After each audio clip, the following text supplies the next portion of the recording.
Saya sendiri Renang Pujiani. Saya Siva Safira. Saya Ridwan Saputra. Di sini kami membuat video ini adalah untuk memaparkan mengenai konsep-konsep sosiologi. Baik, yang pertama di sini saya akan menjelaskan mengenai definisi sosiologi. Sosiologi adalah ilmu pengetahuan atau ilmu yang mempelajari tentang perubahan, sikap, dan juga perkembangan yang ada di masyarakat. Ilmu sosiologi mempelajari tentang struktur sosial, proses sosial, dan juga perkembangannya. Sementara menurut harfiah, sosiologi berasal dari dua kata, yakni sosius yang artinya kawan dan juga logos yang artinya ilmu pengetahuan. Maka dapat disimpulkan bahwa sosiologi adalah ilmu yang mempelajari tentang perilaku manusia dalam bermasyarakat. Ilmu pengetahuan ini mempelajari tentang perilaku manusia dan masyarakat di dalam sebuah kelompok yang sedang dibangun. Contoh kelompoknya yaitu keluarga, suku, bangsa, negara, sampai dengan organisasi politik. Kemudian, sosiologi bertujuan mempelajari bagaimana kita sebagai individu memiliki relasi dengan instansi sosial yang lebih besar. Bentuknya itu kelompok, lembaga, atau masyarakat pada umumnya. Zenden mengungkapkan bahwa Anda sama sekali tidak bisa menjadi manusia oleh diri Anda sendiri.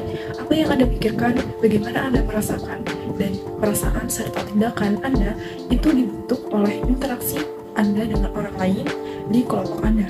Nah, kutipan di atas itu memberi isyarat bahwa masyarakat di mana kita lahir memang telah membentuk identitas kita, kepribadian, perasaan, proses berpikir, dan nasib yang baik yang kita miliki. Karena itu masyarakat sesungguhnya memiliki kekuatan sosialnya sendiri, baik dalam bentuk sistem hukum, sistem ekonomi, sistem politik, maupun sistem budaya.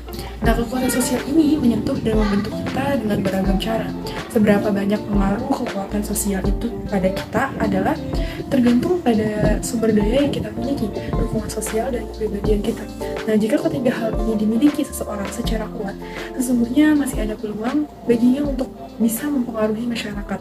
Lalu manfaat sosiologi, ia menolong kita menangkap lebih baik tentang bagaimana masyarakat itu terorganisir, bagaimana kaitan individu dengan institusi sosialnya yang lebih besar. Apa saja kekuatan sosial yang ada di masyarakat, bagaimana masyarakat kita terbentuk hingga wujudnya sekarang ini. Lalu sosiologi juga membantu kita memahami diri kita sendiri, menolong kita dalam mengambil keputusan, menyediakan wawasan untuk memahami situasi-situasi sosial, dan membantu kita mengembangkan pilihan-pilihan berpikir dan juga bertindak. Konsep sosiologi, pemahaman akan hakikat manusia sebagai makhluk individual sosial merupakan titik tolak bagi pemahaman kita tentang pengaruh masyarakat dan kelompok dalam masyarakat terhadap pemerintah, yang menjadi fokus perhatian sosiologi pemerintahan. Pada dasarnya, hakikat eksistensi manusia ada dua, yaitu yang pertama, sebagai makhluk individual. Dia hidup dan bertanggung jawab atas kehidupannya sebagai individu. Ia hidup dan berkembang dalam suatu lingkungan sosial dan memperoleh sifat sosial.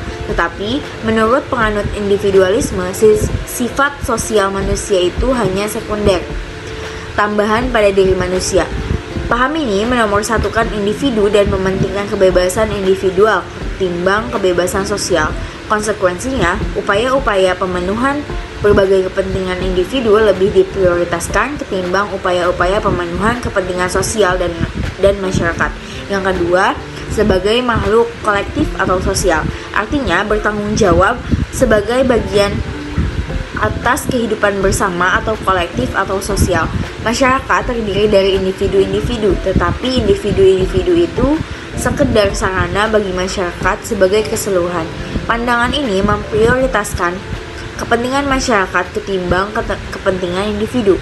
Kolektivisme adalah ciri kepentingan individu sebagai makhluk yang bebas dan bertanggung jawab demi kepentingan dan kemauan kolektif masyarakat, bangsa, atau negara. Oleh karena itu, individu pun dapat dikorbankan demi kepentingan masyarakat. Stratifikasi sosial. Stratifikasi sosial merupakan bagian dari struktur sosial. Menurut pendapat A. Sorokin pada 1959, stratifikasi sosial merupakan struktur sosial vertikal yang dijadikan sebagai suatu pembeda penduduk atau masyarakat dalam kelas-kelas. Wujudnya dapat dilihat dari adanya kelas tinggi dan rendah yang didasarkan pada keseimbangan dalam pembagian hak, kewajiban, tanggung jawab, serta nilai-nilai sosial dan pengaruhnya terhadap anggota-anggota masyarakat. Sebagai contoh, adanya pemimpin dan yang dipimpin, adanya pemerintah dan yang diperintah, adanya kelas elit dan kelas massa. Sistem sosial. Sistem sosial adalah suatu sistem yang terdiri atas elemen-elemen sosial, terdiri dari tindakan-tindakan sosial yang dilakukan oleh individu-individu yang berinteraksi satu dengan yang lainnya, sehingga tercipta hubungan-hubungan sosial.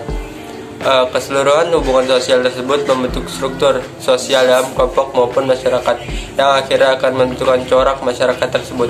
Menurut Johnson, pada 1986, sistem sosial diartikan sebagai kumpulan dari tindakan sosial, baik dari individu maupun kelompok dalam masyarakat. Suatu sistem sosial tidak hanya berupa kumpulan individu. Sistem sosial juga berupa hubungan-hubungan sosial dan sosialisasi yang membentuk nilai-nilai dan adat istiadat, sehingga terjalin kesatuan hidup bersama yang teratur dan berkesinambungan. Struktur sosial, yaitu salah satu konsep dalam sosiologi. Konsep tersebut digunakan untuk menjelaskan relasi yang terbangun dalam kehidupan sosial manusia dengan masyarakat, antara masyarakat dengan lingkungannya, masyarakat dengan pemimpinnya atau pemerintahnya, dan lain-lain. Menurut Sanderson 1993, struktur sosial berisi hal-hal yang dilakukan orang secara nyata, bukan pada hal-hal yang masih ada dalam pikiran dan ucapannya ataupun dalam gagasan. Organisasi sosial adalah hubungan kerjasama antar individu. Menurut Emitei Etzioni, organisasi sosial merupakan kesatuan sosial dalam bentuk berkelompok-kelompok yang sengaja dibentuk dengan tujuan tertentu. Kekuasaan dan kewenangan. Konsep dasar sosiologi yang membahas mengenai gejala, fakta, dan realitas pemerintahan. Pada dasarnya, kekuasaan membahas tentang pengaruh, baik memengaruhi maupun dipengaruhi. Sifat pengaruhnya sendiri dapat positif ataupun negatif, tergantung niat si pemilik kekuasaan itu. Tiap orang pada hakikatnya dapat memiliki kekuasaan, tetapi juga dapat dikuasai. Kondisi tersebut dapat terjadi karena perbedaan dalam memperoleh akses pada sumber-sumber kekuasaan seperti materi, status sosial, dan lain-lain. Yang selanjutnya adalah lembaga sosial. Lembaga sosial ini adalah aturan dan ekspresi yang membentuk masyarakat. Aturan dan ekspresi ini bentuknya tertulis dan tidak tertulis. Ia bukan hanya berupa larangan dan perintah, tapi juga mencakup apa saja yang orang-orang biasanya lakukan, hindari, dan abaikan. Semua masyarakat manusia punya lembaga pemerintahan agama, pendidikan, ekonomi, dan keluarga. Tapi konsep lembaga sosial yang digunakan di sosiologi bukanlah organisasi bentukan pemerintah. Lembaga sosial adalah faktor pendorong sebuah pola perilaku dan kebiasaan di masyarakat. Sekian pemaparan video dari kelompok kami. Kurang lebihnya mohon maaf. Wabillahi taufiq wal hidayah.